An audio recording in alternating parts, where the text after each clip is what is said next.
ভালো নেই ২৪ জুলাই আন্দোলনে নিহত মাদারীপুরের কালকিনি উপজেলার রমজানপুর ইউনিয়নের চর পারুলদি গ্রামের শহীদ সিফাতের পরিবার। থামছে না সিফাতের মা বোন সহ স্বজনদের বিলাপ। ঘাতকের নির্মম বুলেটে বড় ছেলেকে হারিয়ে সচ্ছল হওয়ার স্বপ্ন হারিয়েছে পরিবার।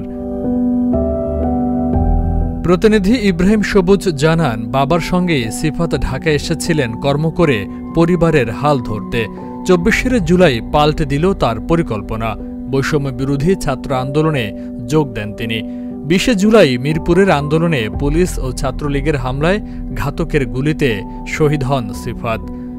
ছেলে হারানোর ১ বছর অতিবাহিত হলেও বুকের ধনের কথা মনে পড়লেই ঢুকরে কেঁদে ওঠেন গর্ভধারিণী মা। জানান, ১ বছরে ছেলে হত্যার বিচার না পাওয়ার অভিযোগ।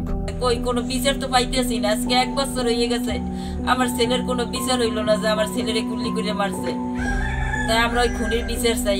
আজকে আমার সন্তান কাছে আল্লাহর বাল আল্লাহ নিয়ে গেছে, মানুষের হাতে গেছে জীবন। তারপর যদি আমাকে কিছু সহযোগিতা করতো আর্থিক, এই যে আমি আজকে অসুস্থ হয়ে মৃত্যুর পথে পাঁচ জ্বালাতে আছে, আজকে আমি মারা গেলে এই সন্তান দুইটার আমার কি হইবে? গ্রামের বাড়ি মসজিদের পাশে ২১ জুলাই পারিবারিক কবরস্থানে দাফন করা হয় মোহাম্মদ কালাম হাওলাদারের বড় ছেলে শহীদ সিফাত হাওলাদারকে। বছর পেরিয়ে গেলেও ভাইকে ভুলতে পারছেন না সিফাতের ভাই বোন। আমার ভাইয়ের নাম শহীদ মোহাম্মদ সিফাত হোসেন। আমার ভাই মিরপুর ১০ গোলচক্করে শহীদ হন। আমার ভাইয়ের মতন আরো অনেক ভাই, আরো অনেক লোক মারা গেছে। তুই মারা যায় কি ফল?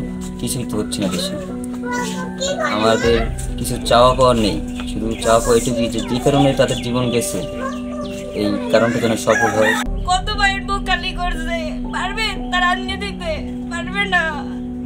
কেন মারতো তারা? একবারও চেষ্টা করলো না। ঘুরিয়েছে না, বলতো পায়ে গুলি দিতে বলতো, হাতে গুলি দিতে বলতো, কেন মাথায় গুলি করে একেবারে জীবনে তো শেষ করে দিল। আমার ভাই 1 তারিখ থেকে গুলি তুই মাথার আরেক তার দিয়ে বেরিয়ে গেছে।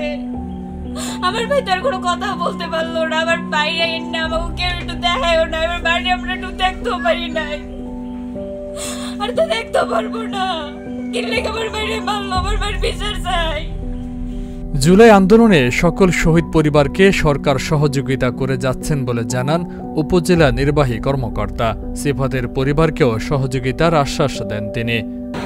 ধন্যবাদ। আসলে আমি জানিনি উনি কেন কথাটি বললেন, কারণ সিফাতের বাবাকে আমরা ইতিপূর্বে এখানে আমাদের অফিসে আমন্ত্রণ জানিয়েছিলাম। উনি এসেছিলেন এবং তার বাসায় যাওয়ার জন্য একটি রাস্তা, এটা আমাদের সম্মানিত জেলা প্রশাসক স্যার আমাদেরকে নির্দেশনা দিয়েছেন যে তার বাসায় যাওয়ার জন্য একটি রাস্তা যেন করে দেওয়া হয়। সেই বিষয়ে আমরা তাকে ডেকেছিলাম। উনি আমাদেরকে পরে বলেছেন রাস্তার যে মেজারমেন্ট আছে সেটা দিবেন, দিলে আমরা সেখানে রাস্তা করার উদ্যোগ নিব।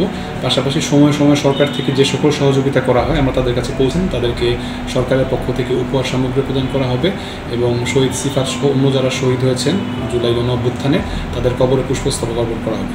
সিফাতের স্বজনরা জানান, ছেলে হত্যার বিচার নিশ্চিত করা এবং জুলাই আন্দোলনে এতগুলো প্রাণ ঝরার উদ্দেশ্য সফল হলেই শান্তি পাবে দেশের সকল শহীদ পরিবার। Channel S news desk.